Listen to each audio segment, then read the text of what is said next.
पिछे धिक्के खाने पे सुन उस मंजरा ते अल्लाह दी अतावा अमीर मीनाई हजरत अमीर मीनाई पेश कर रहे हैं कि दरे करीम पे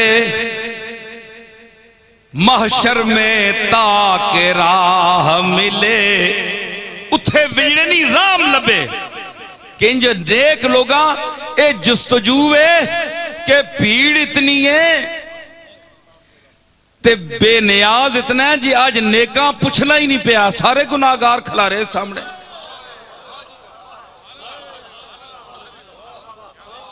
फरमाया मैंने तबीयत आई है मैं आज गुनाहगारा बख्शा खलो पिछे तुसी सारे नेको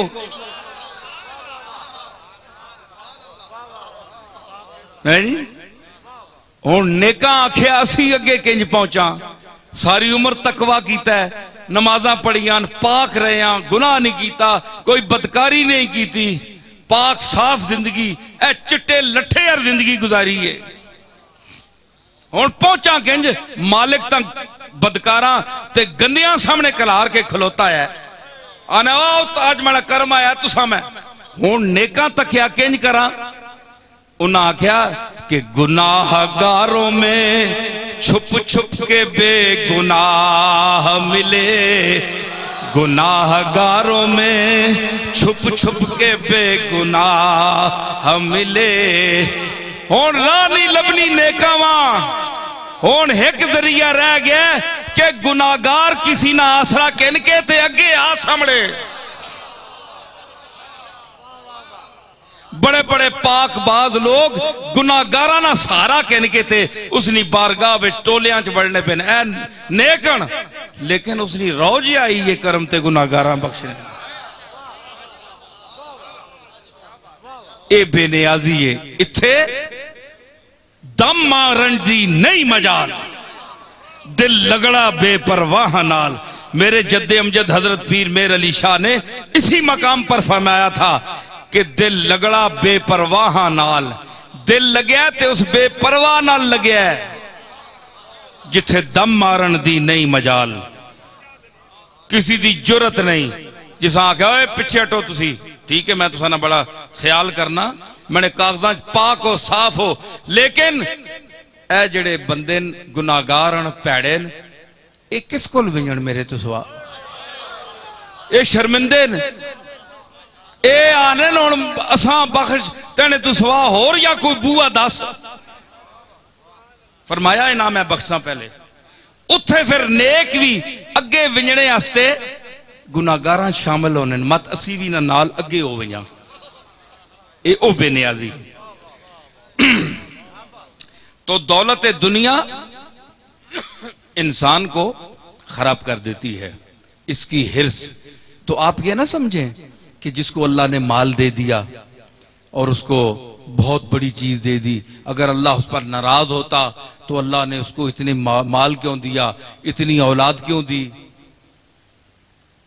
ये कोई मेयार नहीं है इंसान के बुलंद होने का कि वो बहुत बड़ा मालदार हो पैसा उसके पास बहुत हो तो वो बहुत बड़ा आदमी है अल्लाह ने फैसला फरमा दिया कुरान में फला तो जिब का अमवालहुम वला औलादहुम मेरे महबूब ये जो कुफार है ना जिनके दिल में मेरी मोहब्बत नहीं है जो मेरे शरीक ठहराते हैं बहुत से बुतों को जो मेरे सिवा और भी दुनिया में ताकतें मानते हैं कि ये भी कुछ कर सकती हैं अगर इनको मैंने माल दिया है पैसा दिया है औलाद बहुत दे दी है फला तो जिब का अमवालहुम वला औलादहुम इनकी औलाद का ज्यादा होना और इनके माल का ज्यादा होना तुझे ताज्जुब में ना डाले या तू ताज्जुब की नजर से ना देख कि अगर अल्लाह इन पर नाराज होता तो इनकी औलाद इतनी क्यों देता और इनको इतना पैसा क्यों देता फरमाया नहीं इन्नमा युरीदुल्लाहु लियुअज़्ज़िबहुम बिहा फिल हयातिद दुनिया व तज़हक़ा अनफुसुहुम व हुम काफिरून बजुज़ इसके ये वही इन्नमा है जो इन्नमा युरीदुल्लाहु लियुज़हिबा अन्कुमुर रिज्सा अहलल बैत व युतहिरकुम तत्हीरा पर इस्तेमाल हुआ ये मुफीद हसर होता है इसका मतलब है कि इन्नमा युरीदुल्लाह हो, नहीं इरादा करता अल्लाह इसके सिवा। इसका तर्जमा लफ्जी ये है, हसर कर दिया, बंद कर दिया बात को कि नहीं इरादा करता अल्लाह इसके सिवा क्या, लियुअज़्ज़िबहुम बिहा, ताकि जिनको मैंने ज्यादा औलाद दी है, ज्यादा पैसा दिया है, ज्यादा दी है, उनको मैं इसी औलाद और इसी माल के हाथों अजाब दूं दुनिया की जिंदगी में। मैंने इसलिए इनको पैसा दिया है, इनको माल दिया है, लियुअज़्ज़िबहुम फिल हयात दुनिया। और फिर आगे भी देखिए कि चलें दुनिया की जिंदगी है, किसी मंजिल पर तौबा कर लेंगे, नहीं, वतज़हक़ अनफुसुहुम, और उनकी सांस इस सूरत में निकलेगी वो हम काफिरून, कि वो काफिर होंगे, कुफर की हालत में मरेंगे, दुनिया ही को सब कुछ समझेंगे, पैसे को ही सब कुछ समझे, इसी की पूजा करेंगे। तो क्या साबित हुआ, कुरान ने हमें क्या यानी सिखाया और क्या नसीहत अता फरमाई कि मैं देता हूं क्योंकि दाता मैं हूं, देता मैं हूं क्योंकि देना मुझे ही सजता है। माफी मांगनी है तो मुझसे मांगो, क्यों डरना है तो मुझसे डरो, क्यों हुवा अहलुत तक़वा व अहलुल मग़फ़िरा, डरने के काबिल भी वही जात है और बख्श देने के काबिल भी वही जात है। दुनिया में किसी से न डरो, बड़े से बड़े आदमी से न डरो। हजरत अली का इरशाद मुझे एक याद आया, यहां अली उल मुर्तजा ने फरमाया एक दफा, सुभान अल्लाह, मदीनतुल इल्म व अलीयुन बाबुहा का क्या मकाम है इल्म का। फरमाया कि ए मुसलमान, जो अल्लाह से डरता है उससे न डर, जो अल्लाह से डरता है उससे न डर, और जो अल्लाह से नहीं डरता उससे डर। पूछा गया मौला इसका मतलब क्या है? फरमाया जो अल्लाह से डरता है वो कभी तुझ पर जुल्म नहीं करेगा, तेरा कोई माल गसब नहीं करेगा, जमीन गसब नहीं करेगा, तेरी कोई चीज लूटेगा नहीं, तुझे धोखा नहीं देगा, फरेबकारी नहीं करेगा, मक्कारी नहीं करेगा, अय्यारी नहीं करेगा।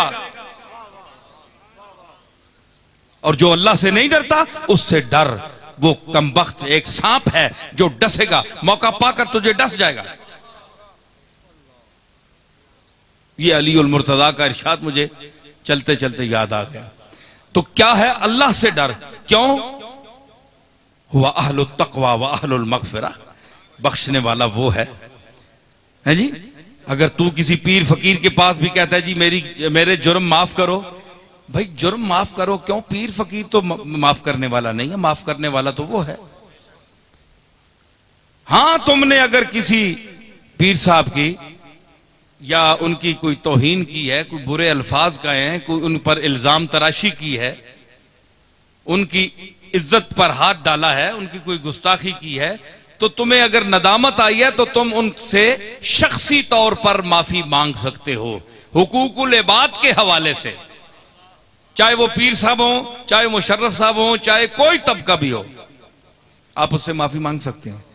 और अगर आपको वो माफ नहीं करेगा तो क्यामत के दिन अल्लाह माफ नहीं करेगा आपको, चाहे मैं हूं चाहे कोई और है। लेकिन आप मुझे अपने गुनाहों के लिए समझ लें कि जी पीर साहब मुझे माफ कर दें। भाई पीर साहब कौन है? पीर साहब तो खुद उसके मोहताज हैं, वो तो खुद उसकी जनाब में अपने गुनाहों की माफिया मांग रहे हैं। बड़े बड़े लोग, ये तो अंबिया ने नहीं भी कहा। तो माफी का तसव्वुर किसी इंसान के साथ ना बांधो। हां, अगर तुमने उनका हक कोई छीना है तो उससे माफी तुम्हें मांगनी पड़ेगी, चाहे वो अदना आदमी है चाहे वो आला आदमी है। गुनाहों को जो माफी है वो सिर्फ अल्लाह दे सकता है। मैं कुरान पढ़ रहा हूं, हुवा अहलुत तक़वा व अहलुल मग़फ़िरा, डरने के काबिल भी वही है। तुम किसी से क्यों डरो जी? मैं आपके बराह रास्त आपके खिलाफ मैं क्या कर सकता हूं? कुछ भी नहीं कर सकता। मेरे पास कोई ताकत नहीं, आजिज हूं मैं, आपका मैं कुछ भी नहीं बिगाड़ सकता। मैं आपके सामने कह रहा हूं, दुनिया के सामने कह रहा हूं। हां, अगर आपने मुझसे ज्यादती की, ना हक मेरे लिए वो अल्फाज कहे, वो बातें की जो आपको नहीं करने चाहिए थी, तो वो मैं केस अल्लाह की बारगाह में पेश कर दूंगा कि मालिक तू जान और ये जाने। मैं तो इसको चुप नहीं करा सकता, इसका बदला मैं नहीं इसको दे सकता, मैं नहीं देना चाहता। तेरा, तू इसका भी खालिक है, मेरा भी खालिक है। अब मैं फैसला तुझ पर छोड़ता हूं। फिर अल्लाह फैसला खुद फरमाता है, फिर दुनिया देखती है जब फैसला वो फरमाता है, फिर दुनिया देखती है। ये ना आप कहें कि किसी से आप ज्यादती करें जनाब, तो आप कहें कि उसके लिए गौस या कुतुब या अब्दाल या बुजुर्ग होना जरूरी है कि वो बद्दुआ से यानी वो तुम्हें नुकसान पहुंचा देगा। कुछ भी नहीं कोई पहुंचा सकता। अगर आपके साथ वाकई ज्यादती हुई है और अगला भी शर्मिंदा नहीं है, तो आप इस केस को अल्लाह की बारगाह में पेश कर दें। और वो आदमी मजलूम है, और मजलूम के लिए क्या कहा मिर्जा बेदिल ने, सुनिए। बितरसज आहे मजलूमा के हंगा में दुआ कर दन। औरंगजेब ने अपने बेटे को, जो उस वक्त हैदराबाद दक्कन का गवर्नर था, जब मिर्जा बेदिल ने यह शेर कहा, तो औरंगजेब ने यह शेर लिखकर अपने बेटे को भेजा कि इस पर अमल करना जो मिर्जा बेदिल ने शेर कहा है। बितरसज आहे मजलूमा के हंगामे दुआ कर दन। बितरसज आहे मजलूमा के हंगामे दुआ कर दन। बितरसज आहे मजलूमा के हंगाम, मेरा गला जरा ठीक नहीं है, चला रहा हूं। हंगामे दुआ कर दन, इजाबत अज़दरे हक बहरे इस्तिक़बाल मी आयद।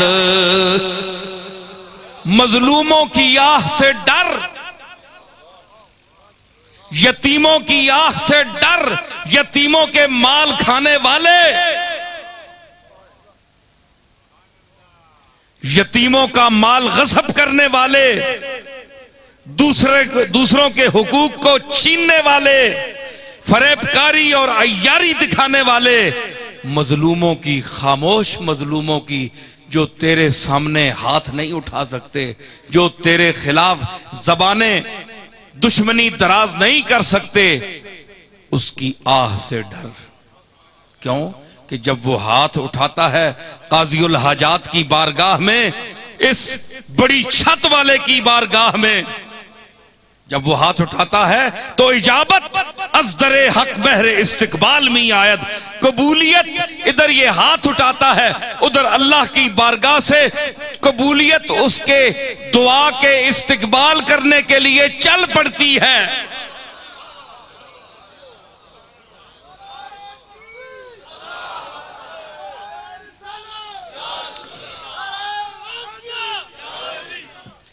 समझ आई? इजाबत, कबूलियत, अज़दरे हक। यहां मुत्तकी होना जरूरी नहीं है, नमाज रोजे का आदी होना जरूरी नहीं है, पाकबाज होना जरूरी नहीं है, मजलूम होना काफी है।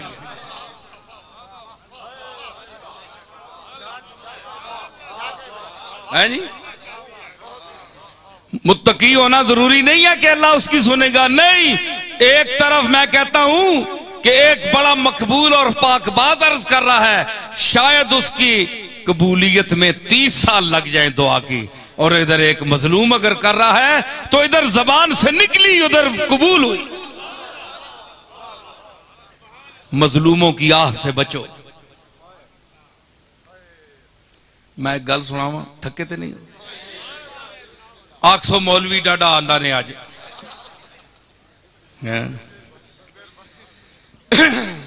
मैं कोई पेशावर मौलवी नहीं हाँ, मैं तो अपनी मर्जी नाल बोलने वाला आदमी। चंगेज खान बड़ा हलाकू, बड़ा जालिम आदमी था। मैं अल्लाह के जो खेल है और किस सेकंड में वो बदलता है और मजलूम की आह पहुंचती है, देखिए आप।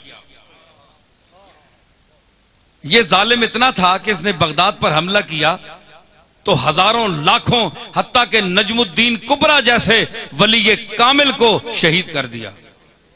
और उनकी वफादार देखिए कि उसको पता था अल्लाह का मकबूल है, तो अल्लाह की बारगाह में इसने अगर बद्दुआ दी तो मुझे शायद मार ही ना दे अल्लाह।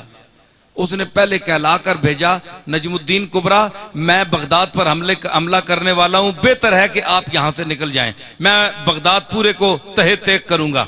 हजरत नजमुद्दीन कुबरा ने भी फरमाया, हलाकू, मैं एक अल्लाह का आजिज बंदा हूं, मैंने इस शहर में, बगदाद के शहर में 40-50 साल इन लोगों के साथ गुजारे हैं। ये वफा के खिलाफ है कि आज तू मुझे बचा कर ले जाए और इनको मार दे, मैं इनके साथ मरूंगा, अगर छोड़ेगा तो इनको भी छोड़ेगा, नहीं तो मैं भी मरूंगा। जालिम था, उसने हजरत नजमुद्दीन कुबरा को भी शहीद कर दिया। ये वो नजमुद्दीन कुबरा हैं जो इमाम राजी के मरने के वक्त उसके कब्र सराहने पहुंचे, जब शैतान ने इमाम राजी को वरगला दिया था और 360 दलीलें इमाम राजी ने अल्लाह के वजूद पर दी थी, है जी। तो आखिर शैतान ने गालिब आ गया, शैतान, इमाम राजी चुप हो गया। तो उन दिनों इमाम गजाली राजी जो है किताबों को छोड़कर दुनिया मारिफत में और अल्लाह के मकबूलों के साथ उनका राब्ता हो गया था। और मुलाकात हुई थी तो यूं ख्याल किया कि नजमुद्दीन कुबरा आज तू कहां है। शेख हाजिर हो गए सराने पर, गजाली, राजी ये जमा का आखिरी टाइम, शैतान गालिब हो रहा है, राजी की 300-350 दलीलें रद्द कर चुका है। तो आए तो नजमुद्दीन कुबरा ने देखा जब राजी की सांस निकलने वाली है, शैतान का गलबा है, वो गालिब आ चुका है, तो हजरत नजमुद्दीन कुबरा ने फरमाया कि राजी 350 दलीलें तेरी रद्द हो गई हैं, ओ चले इनू आख के मैं अल्लाह नू बिला दलील मन्ना।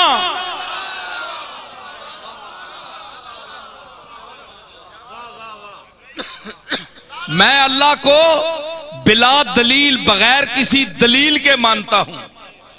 जब इबलीस ने उनकी बात सुनी तो भाग गया, अब इसका तो कोई जवाब ही नहीं था।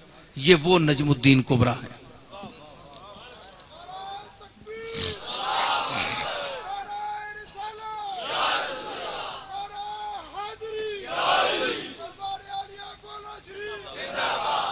हलाकू ने, उसकी आदत थी कि जाते जाते आदमी को पकड़ लेता था, हाय हाय, और उसको मार देता था, उसके तड़पने का मजा लेता था। इतना जालिम था, शकीउल कल्ब था। कोई सौदा सलफ लेने जा रहा है बाजार में, ना कोई उसने काम किया, ना कोई गुनाह किया, ना कोई जुर्म किया, बस पकड़ के 50-60 आदमी को घोड़े पे बैठ जाता था और ये तमाशा लगाता था। ये मरता किस तरह है, जान किस तरह निकलती है, वो खेलता था और मुस्कुराता था। यहां चिश्ती साहब, मुझे हाफिज जलील हसन मानकपुरी का एक शेर याद आया। मैं वाकया आगे बयान करूंगा, लेकिन अब मुझे शेर कहता है कि मुझे पढ़ के ही छोड़। ये जो मैंने कहा वो मजा लेता था तड़पने का।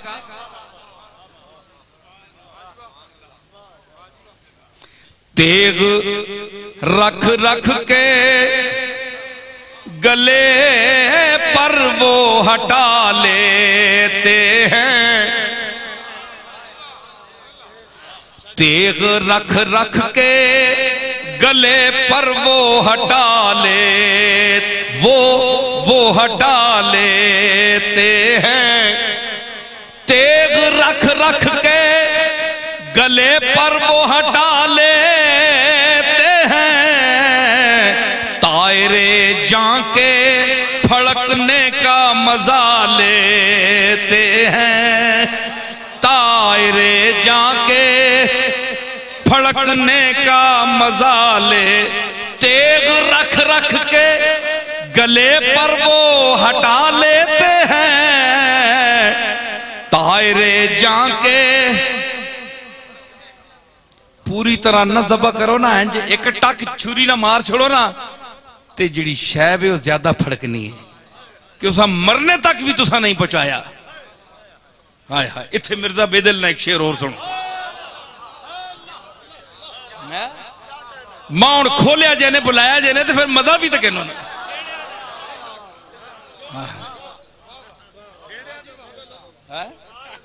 मैं तो खखार हाँ, हाथ पाओ तो फिर जान सांभो।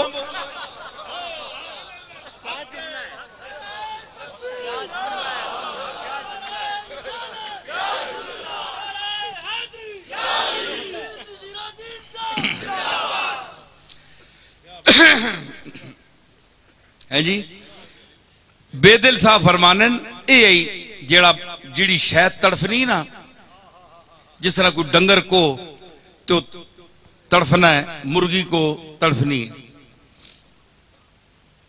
वो आनन कि बतस्कीने दिले मजरू है बिस्मिल,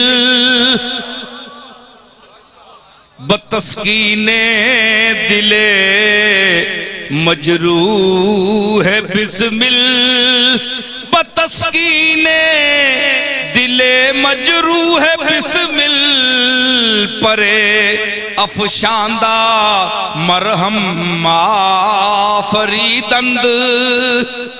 परे अफशान। लाओ फारसी का पीएचडी और इसका तर्जमा करे। जो शहरों में आबाद हैं, जो टीवी पर बोलते हैं, आओ इसका तर्जमा मुश्किल से करेगा। एक गोलड़े में गांव में रहने वाला नसीरुद्दीन इसका मतलब बयान करेगा।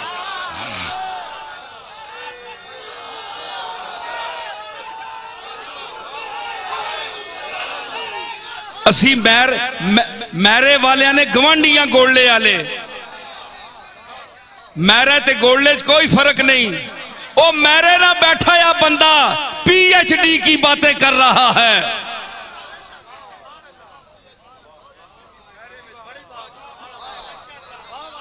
हाँ, तो वो कहता है इतना नाजुक मौजू है, जरा हम तन तवज्जो करें फिर आप इस बात को समझेंगे। मैं पंजाबी भी विच बोल सा, इलाके नहीं गल है। असल में ज्यादा पंजाबी इसलिए नहीं बोलता, लोग फिर ये बाहर मुल्कों में जाती हैं केस्टें, यूनान में, मिडिल ईस्ट में, तो लोग फिर सुनते हैं जी, कहते हैं कई अहले ज़बान होते हैं उर्दू वाले, वो कहते हैं हमें पंजाबी समझ नहीं आती। तो बाद ऐसे मकामात होते हैं कि जहां पंजाबी ना बोली जाए मजा नहीं आता बात का।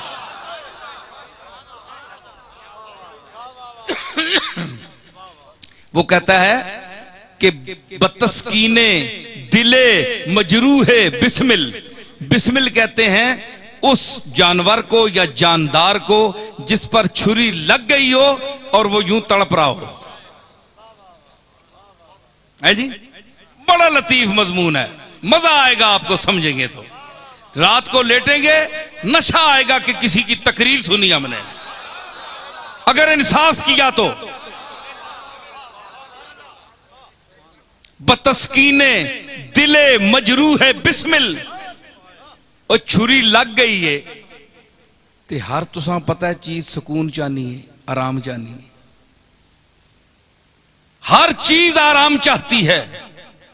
चाहे वो जख्मी हो जाए उसमें वो आराम ढूंढती है कि आराम का लम्हा किस तरह है मिलेगा मुझे, है जी। उस हालत में भी अगर टीस उठती है तो थोड़ी देर टीस बंद हो जाती है तो इंसान कहता है शुक्र अल्हम्दुलिल्लाह, 1 सेकंड 2 सेकंड तो आराम आया। तो सुकून ढूंढता है इंसान, हर जी रूह, हर मुतनफ्फिस सांस लेने वाली चीज, चाहे वो इंसान हो चाहे जानवर हो, यह कायदा है। तो कहता है कि अल्लाह के रास्ते में एक चीज ज़बह हुई, कुर्बानी की आपने, अल्लाह के रास्ते में आप कुर्बान करते हैं, वो जानवर का खालिक है, आपका खालिक है, उसने आपने उसको ज़बह कर दिया। तो तड़प रहा है, वो हाथ पांव मार रहा है जानवर, तो उस वक्त इतना वो करीम है कि वो उस हालत में भी उसको सुकून देता है।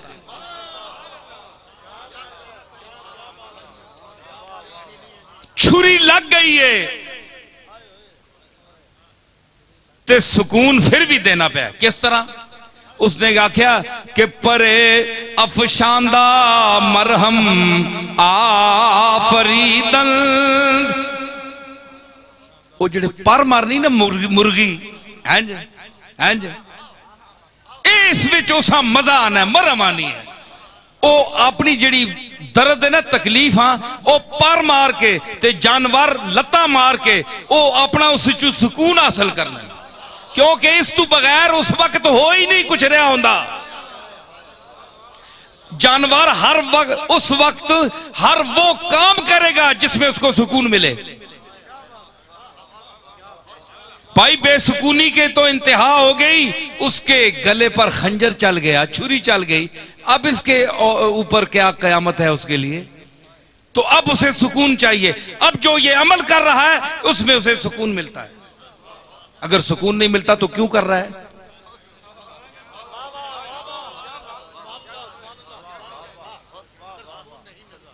नहीं,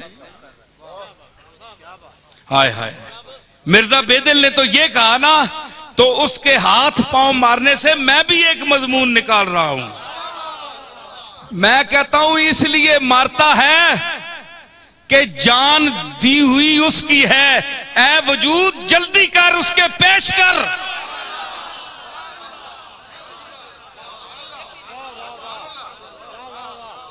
कोई देर ना लग जाए कबूलियत के लम्हे में, मत कबूलियत का लम्हा गुजर ना जाए। हाथ पैर पूरे सारे मार के जाना कटना है और नफा हो निकल बाहर किधरे, हाजिर हो बारगाह मालिक। ये मेरा मजमून है और अभी पेश किया है।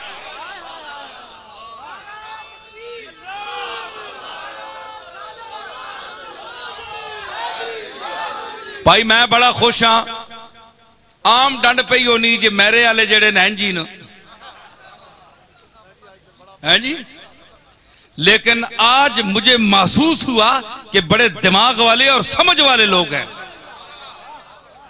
अब तो वैसे भी पैसे की वजह से समझ आ गई आपको, काफी दाना हो गए हैं लेकिन आप ये जो मैं इल्म की अकल की बात कर रहा हूं, कुरान मजीद से पेश कर रहा हूं, इनको आप समझें और महजूज होंगे आप। और किसी अच्छे से अच्छे मौलवी को बुलाएं, अल्लामा को बुलाएं, जादू बयान को बुलाएं, ये मसाला नहीं होगा। आवाज बड़ी गले की भी मुझसे भी ज्यादा होंगे, मैं तो अपने जौक से शेर पढ़ता हूं, लेकिन मसाला नहीं होगा। मसाला कोल ना होवे ते खाली बां बां बंदा करना रहे तो क्या फायदा?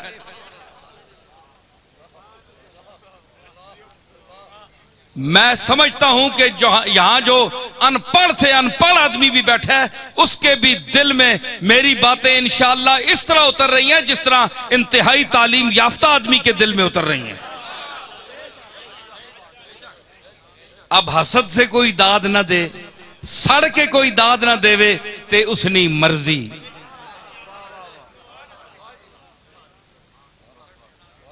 ये तो उसकी मर्जी, क्योंकि सड़ना भी एक बड़ा मकाम है जी। हाय हाय हाय, ओए सड़ने वाले हो, तुसा कोलू तुसी तो सड़ने हो अपने वजूद ते के इस कोलू ए नेमत खास ते मां दे ते वो आना मैं तुदा देनी होवे ते पहले ही चाह देवे ना, तेनी बूथी है जी नहीं।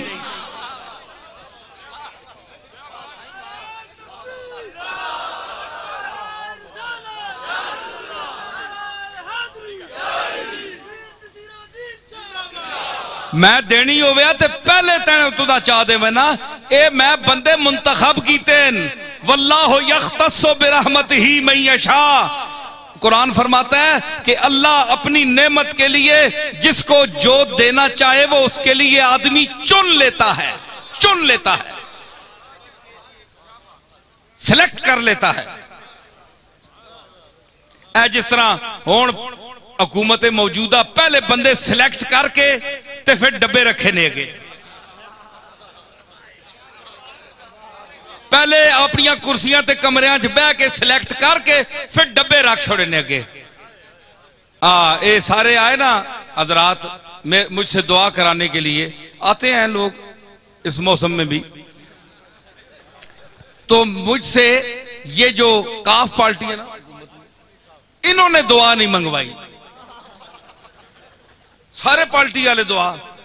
उस दिन राजा इखलास आया मेरे पास और हजरात भी आए, राजा अपना फजल चौधरी फजल करीम अजीम चौधरी अजीम साहब भी आए, मेरे बड़े अच्छे पुराने ताल्लुकात हैं, वो भी आए। मैंने कहा इन दोनों हजरात से, राजा इखलास से, मैंने कहा भाई आप वाहिद तबका हैं कि आपने हमसे दुआ नहीं कराई, हर पार्टी दुआ कराती है। खामोश हो गए जी बस। मैंने कहा ये बात तो नहीं है ना, आप बताएं या मैं बताता हूं। कहने लगे हजूर आप फरमाएं। मैंने कहा जनाब तुसा ने इंतखाब तुसी पहले हो गए ऐवाने सदर च, इंतखाब तो पहले हो गया जी ना, बनना ही बनना है। डीसीआं वा ते कमिश्नर वा ते आईजियां आर्डर हो गए, जब डब्बा खाली हो गया ते तुसा दियां पेटियां लै वैसन, जिताओ ही जिताओ। तुसा पक्के पट्टे पता है जी असी जितना ही जिसा, तुसा किसी पीर फकीर को दुआ कराने की केड़ी लोड़, हस हस के दोहरे हुए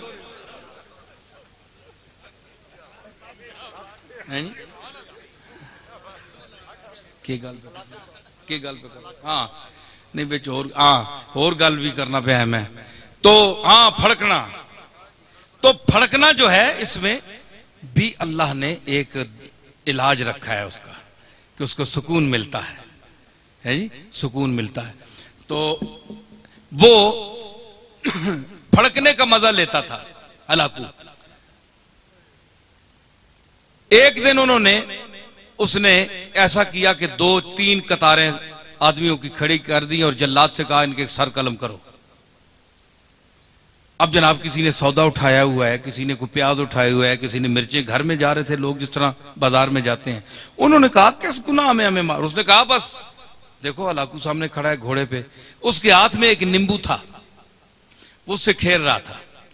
अच्छा अब अगली सफ जो मरनी शुरू हुई, एक का सर गया, दूसरे का, तीसरे का, सफ पहली, एक बूढ़ा आदमी आखिर में खड़ा था।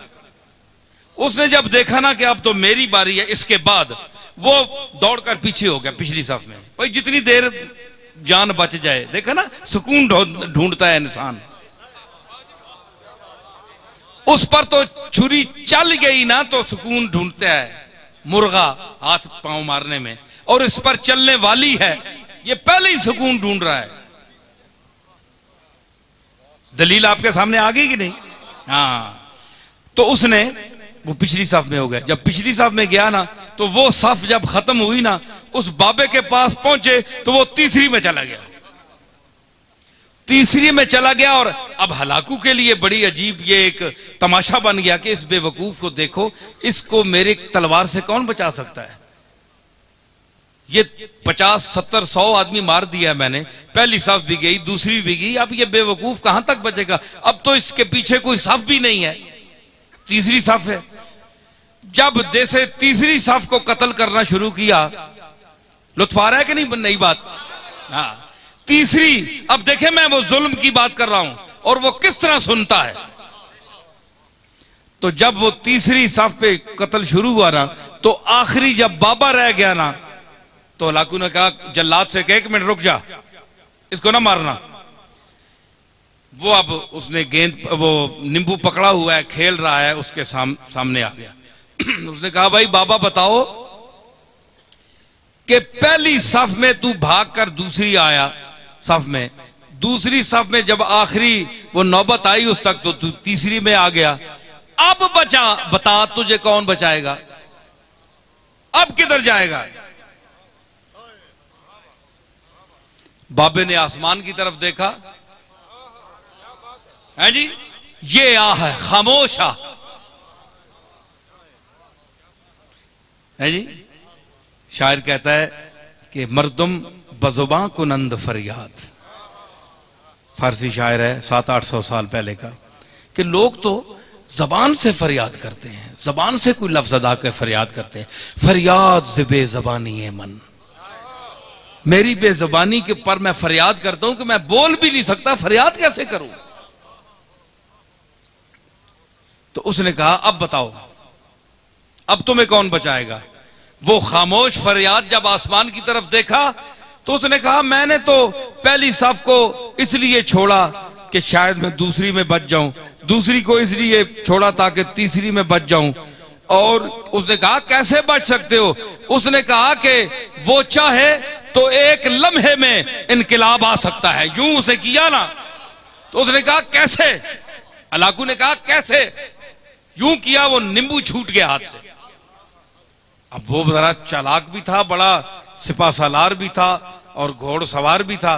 उसने जरा अपनी चाबुकदस्ती और चालाकी और फुर्ती दिखाना चाहिए। उसने झुककर गिरने वाले नींबू को जो पकड़ना चाहा तो रकाब पिछली से उसका पांव निकल गया।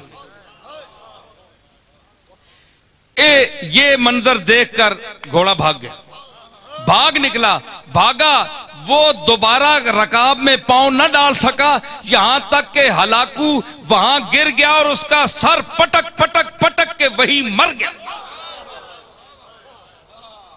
बाबा वहां खड़ा हुआ देख रहा है कुदरत को, अल्लाह की कुदरत को देख रहा है। और जो उसका अमला था वो हैबत ज़दा हो गया उस बाबे को देखकर कि इसने क्या तमाशा बना दिया एक लम्हे में, है जी। तो उसने कहा कि इजाबत अज दरे हक बहरे इस्तिकबाल मी आयद, मजलूम की आह से डर, क्योंकि जब वो आह करता है तो इजाबत कबूलियत दूर से उसका इस्तिकबाल करने आती है। तो इसमें मजमून में जो मैंने अर्ज की कि इसमें अल्लाह ताला ने क्यों इनको हजरत मूसा ने बद्दुआ दी कि इनके पास दौलत है, ये हम फकीरों की तरफ आएंगे या इन अमीरों की तरफ जाएंगे लोग। अल्लाह ने फरमाया काला कद उजीबत दावतकुमा, तुम दोनों की दुआ कबूल कर ली गई। फस्तकीमा, दोनों भाई डट जाओ। वला तत्तबिआन सबील लजीन ला यालमून, और उन बेइल्मों और जाहिलों की किसी बात को न मानना, इनके पीछे न चलना। यही फिरौन, इन्न फिरौन अला फिल अर्दे वजअल अहलहा शियअन यस्तज़इफु ताइफतुम मिनहुम युज़ब्बिहु अबनाहुम व यस्तहयी निसाहुम इन्नहु कान मिनल मुफसिदीन। फिरौन ने गर्दन उठाई, पैसे और दौलत और घमंड में आकर उसने गर्दन उठाई कि मैं बड़ा हूं, कौन है मूसा और कौन है हारून। बच्चों को ज़बह किया, लड़कियों को छोड़ देता था। फरमाया वो फसादी था, फसाद। उसने गर्दन उठाई, जमीन मेरी, मालिक मैं, ये कौन है। ये तो जमीन पर चलने वाला है, इसको मैंने ताकत दी है, ये जो सब कुछ दिया है इसको मैंने दिया है, मैंने पैगाम भेजा उसको झुठला दिया। इतना तकब्बुर, इतनी बढ़ाई। फरमाया वनुरीदु अन नमुन्ना अलल लज़ीना इस्तुज़इफू फिल अर्द व नजअलहुम अइम्मतम व नजअलहुमुल वारिसीन। उधर फिरौन को अपने घमंड, माल का, दौलत का, पैसे का, कोठियों का, महलों का, और फरमाया वो नुरीदो, उधर चल रहा था, वह नुरीदो, और हमारा क्या इरादा बन रहा था। सुनिए सुनिए ये बात, बस अब मैं इख्तितामी मराहिल में हूं। वह नुरीदो, और हमारा इरादा क्या था, अन नमुन्ना अलल लज़ीना इस्तुज़इफू फिल अर्द, हम एहसान करें उन पर जिनको जबरदस्ती ज़ईफ और कमजोर बना दिया गया जमीन में। मूसा को, इनकी कौम को जबरदस्ती माशी तंगी देकर, तमाम वसाइल छीन कर इनको मोहताज बना दिया। इनके पास कोई पैसा नहीं है, कुछ भी नहीं है, सब कुछ फिरौन ले गया। अपने रिश्तेदारों को सरदार बना दिया, जो उनको मानने वाले थे, जो उसको खुदा मानते थे, और इनको ज़ईफ कर दिया, कमजोर कर दिया। उस्तज़इफू फिल अर्दे, इस्तज़अफू नहीं है कि ये खुद कमजोर हो गए, नहीं, उस्तज़इफू फिल अर्दे, इनको कमजोर किया गया।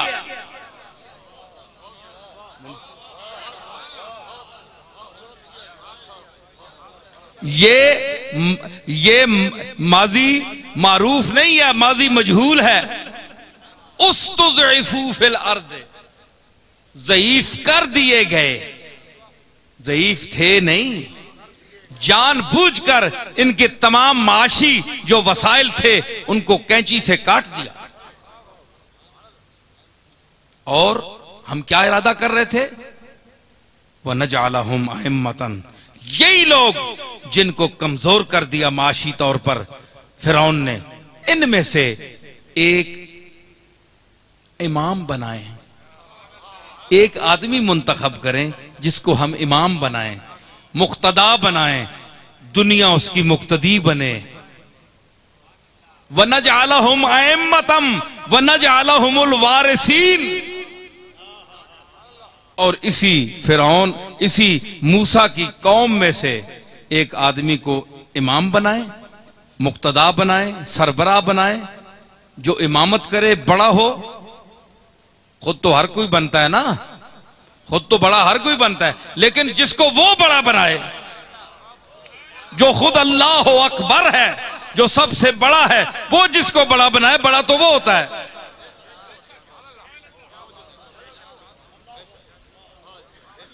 तो आजकल के बड़े, ये तो बड़े बड़े फिरते हैं, हमने बड़े बड़ों को देखा है। मैंने अर्ज की, इस मौके पे मेरी गजल का शेर याद आ गया मुझे। तो हम इन बड़ों को क्या समझते हैं? न पूछो कुछ के क्या कुछ दे दिया है देने वाले ने,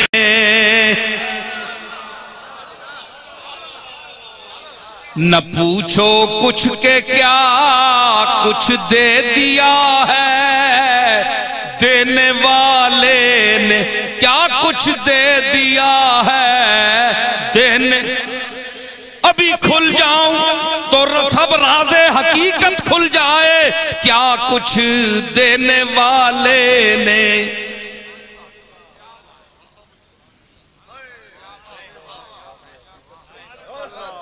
न पूछो कुछ के क्या कुछ दे दिया है देने वाले ने, बड़ा हो लाख कोई हम किसी को क्या समझते हैं, बड़ा हो लाख कोई हम किसी को क्या समझ।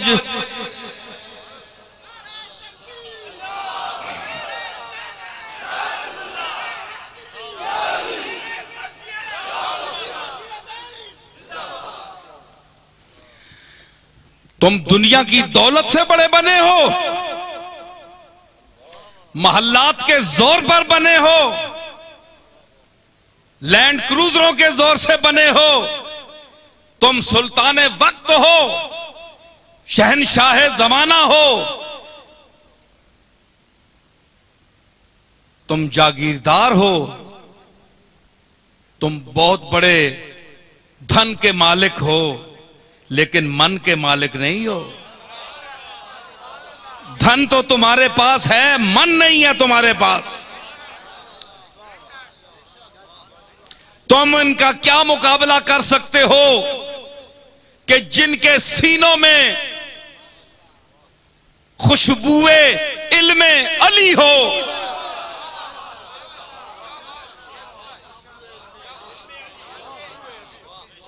जिनके सीनों में, जिनके दिमागों में, जिनके मशामे जा में खुशबुए उलूमे अली हो, जिनकी तबीयत में, जिनकी तबे गयूर में फखरे गौसे जली हो, और और जिनके अंदाजे तबलीग में, क्या कहा मैंने, हैं, जिनके अंदाजे तबलीग में कुव्वते हिंदुल वली हो,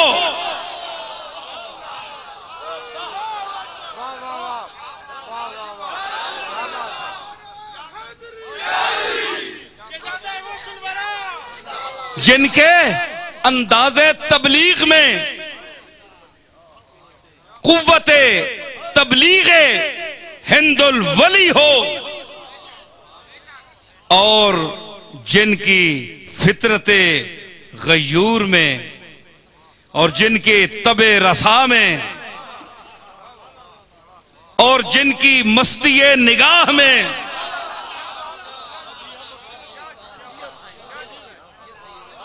और जिनके लफ्जों के दरो बस्त में,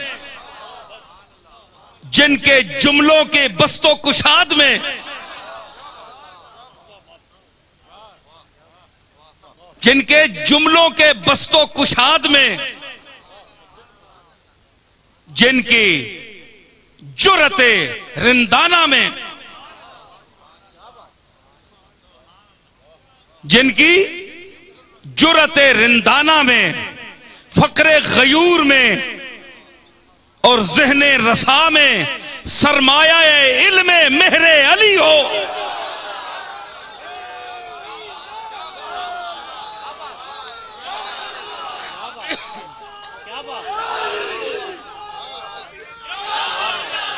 तुम्हारे चार टकों को, तुम्हारे पैसों को, तुम्हारी इस दौलत को वो क्या समझते हैं? तुम्हें पता नहीं कि मेरे आका के दामाद और सैयदा बतूल, सैयदा फातिमातुज़ ज़हरा, मखदूमा-ए कायनात, मखदूमा-ए कायनात, सैयदतुन निसाइल आलमीन, सैयदा फातिमातुज़ ज़हरा के सरताज जनाब अलीउल मुर्तजा ने फरमाया था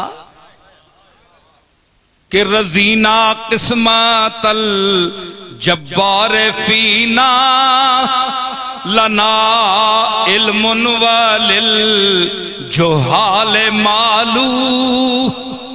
हम अल्लाह की इस तकदीर पर, फैसले पर राजी हैं। अल्लाह ने हमें इल्म की दौलत से नवाजा और जाहिलों को दौलत दुनिया दे दी।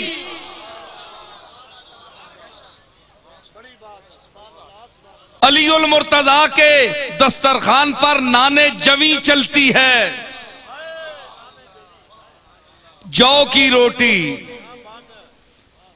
बच्चा हसन हुसैन दोनों बच्चे भूखे हैं।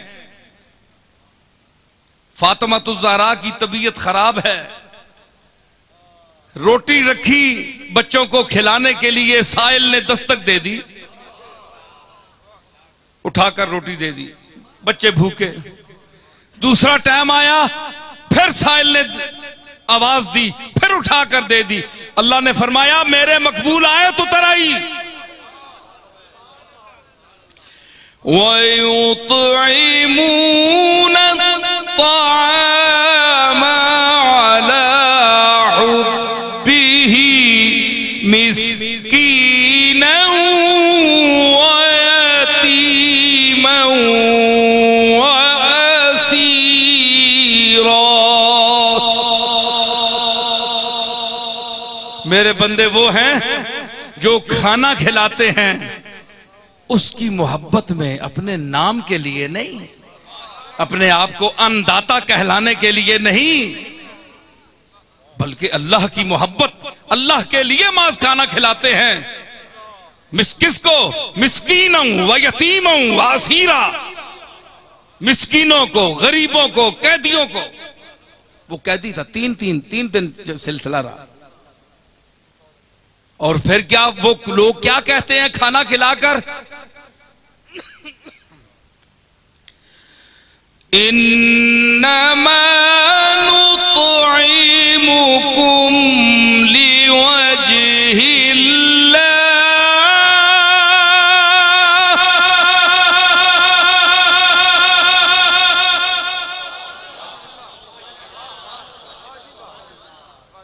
ऐ मिस्कीन, ऐ यतीम, ऐ असीर, ये जो तुझे हमने खाना खिलाया है इसको एहसान न समझना कि हमने तुम पर बहुत भलाई कर दी है, इसको एहसान न समझना। इन्नमा नुतइमुकुम लिवजहिल्लाह, हम तो तुम्हें सिर्फ अल्लाह के लिए खाना खिला रहे हैं, अल्लाह की मखलूक समझ कर खिला रहे हैं खाना, ये एहसान के लिए नहीं है। और फिर मजीद अल्लाह उनकी यानी वो बयान कर रहा है जो कुछ वो कहते हैं, जो फातिमा की सोच है, जो अली की सोच है, जो हसन हुसैन की सोच है। ओ अहले बैत के खिलाफ बोलने वालों, अपने गिरेबानों में झांको, ये तो वो हैं जिनके लिए अल्लाह आयात उतारता है। तुम्हारी औकात क्या है? अपने गिरेबानों में झांको और गौर करो। और क्या कहती है फातिमा? ला नूरीदु मिनकुम जज़ाअन वला शुकूरा।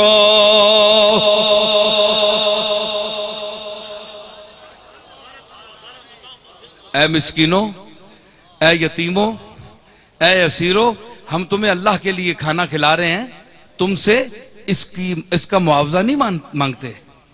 ला नुरीदु मिनकुम जज़ान, हम जज़ा नहीं मांगते कि कल हम भूखे हो जाएं तो हमें भी देना, और ना ये कि तुम मेरा शुक्रिया अदा करो। नहीं, शुक्र नहीं, शुक्र उसका करो जिसने रिज्क पैदा किया है, उसका शुक्र करो जिसने रिज्क भेजा है।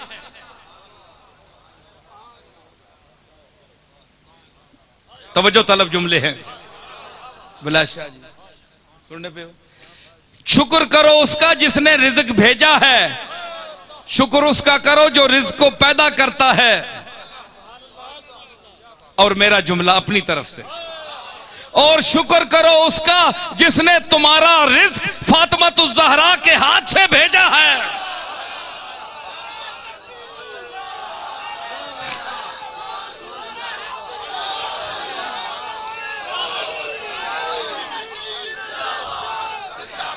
किसी लानती, किसी कंजूस, किसी यजीद सरिश्त के हाथ से भी मिल सकता था, लेकिन उसके हाथ से दिया,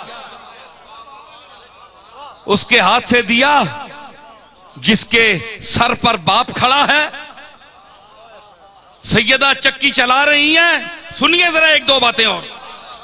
सैयदा चक्की चला रही हैं, गुर्बत का यह आलम है कि अपने कंधे पर ऊंट की बनी हुई एक चादर जो मदीने के गरीब तरीन लोग पहनते थे, वो फातिमातुज़ ज़हरा ने पहनी हुई है। बुखार है, चक्की चला रही है। सरकार ने फरमाया साहबी से कि जाते हैं, सुना है कि फातिमा की तबीयत खराब है, बीमार है, जरा पास से गली से गुजर रहा हूं, जरा मैं बेटी को देखता जाऊं। सरकार तशरीफ लाए, सरकार तशरीफ लाए तो सैयदना एक बाप एक आंख भर कर देखा, अपनी गुर्बत को देखा, गुर्बत को देखा। ठीक है, सरताजे अंबिया थे कमली वाला, लेकिन एक बेटी का बाप भी तो था। बेटी ने बेटी की नजर से जब बाप को देखा तो हुजूर रोने लगे गुर्बत देखकर कि इसको बुखार भी है, कोई नौकरानी इसके पास नहीं है, और मैं अव्वलीन और आखरीन का शाफे हूं, अव्वलीन के लिए भी फख्र हूं, आखरीन के लिए भी हूं, सरताजे अंबिया हूं, मेरे माथे पर शफाअत का ताज है, मेरे हाथों में उम्मत की लाज है, और मेरा सफर सफरे मेराज है।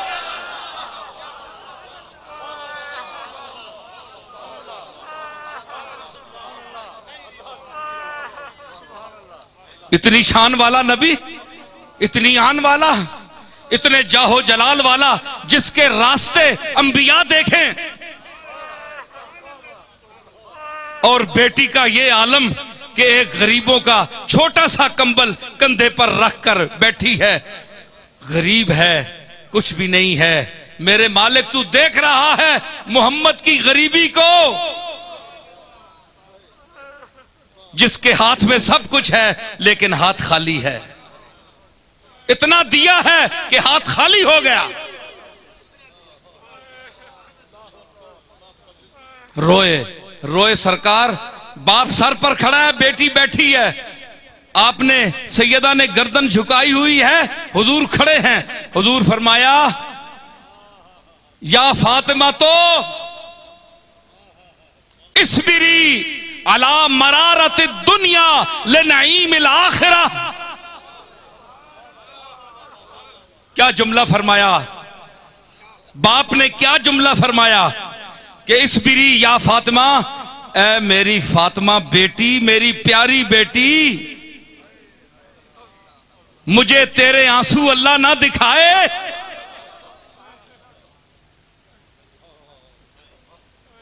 मैं तेरे लिए रो रहा हूं, मगर तेरा और मेरा फक्र, गरीबी अल्लाह को मकबूल है। अल्लाह हमें गरीबी में देखना चाहता है। इसलिए सरकार ने फरमाया, ऐ अल्लाह मेरी औलाद को कूते ला यमूद देना, आले मोहम्मद को, कि मेरी जो सही औलाद है उसको कूते ला यमूद देना। इतना देना कि वो सिर्फ खाए, इतना कि वो मर ना जाए, इससे ज्यादा ना देना। अब सवाल ये पैदा होता है कि ये जो उनकी औलाद में बड़े बड़े लोग गुजरे, ये अमीर क्यों हुए? अमीर इसलिए हुए कि इनको, इनके हाथों से अल्लाह को रिज्क देना, मखलूक को रिज्क देना चाहता था। इनकी तबीयत गरीब है, ये अंदर के फकीर है, इनका अंदर फकीर है। तो हुजूर फरमाए इस्बिरी या फातिमा अला मरारत दुनिया ले नईमिल आखिरा। फातिमा बेटी सब्र कर दुनिया की तकलीफों पर, तुर्शियों पर, तंगियों पर, झले पे झमेलों पर, मुसीबतों पर। अला नईमिल आखिरा, आखिरत की नेमतों को देखते हुए जब तू कल कदम रखेगी मैदान कयामत में,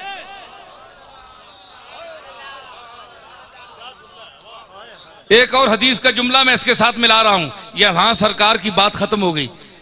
तो कल जो कयामत के दिन रखेगी तू कदम, कयामत के दिन मैदान महशर में, फातिमा तू अपने मकाम को देखना। ये जो गरीबी का कंबल तूने ओढ़ा हुआ है, जे तमन्नाओं की, आरजुओं की दुनिया लेकर जो बाप के चेहरे को देख रही है, यही बाप होगा। बाप तेरा मकाम महमूद पर खड़ा होगा, कभी मीजान पर जाएगा, कभी पुल सिरात पर जाएगा, उम्मत को देखेगा, मैं हूंगा। फरमाया वो मैं हूं। सैयदा आशा ने फरमाया, अर्ज की या रसूलल्लाह बड़ी भीड़ होगी क़यामत के दिन, मैं आपको कहां ढूंढूं?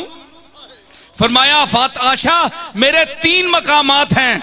एक मकाम है मकाम महमूद कि मेरे हाथ में लिवाउल हम्द होगा, अल्लाह की किबरियाई और अजमत का झंडा मेरे हाथ में होगा, मेरे सर पर शफाअत का ताज रखा हुआ होगा, और खलते जो मुस्तफाई है वो मैंने ज़ेबे तन की हुई होगी।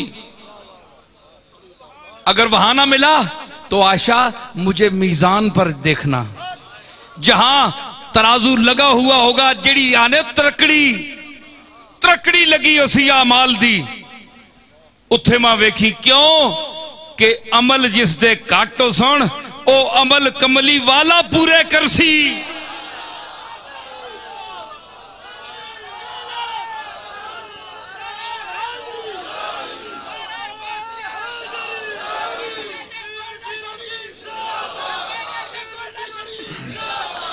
मैंने क्या कहा कि कमली वाला उस वजन को पूरा करेगा।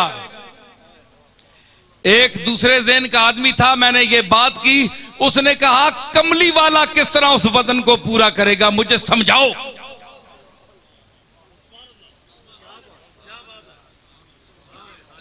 है? कितने लतीफ मज़ामीन है। आए ना कोई मौलवी माऊ ना पुत्र है, थे आवे जरा, वड्डे इल्म ने दावे रखने वाले खतीब।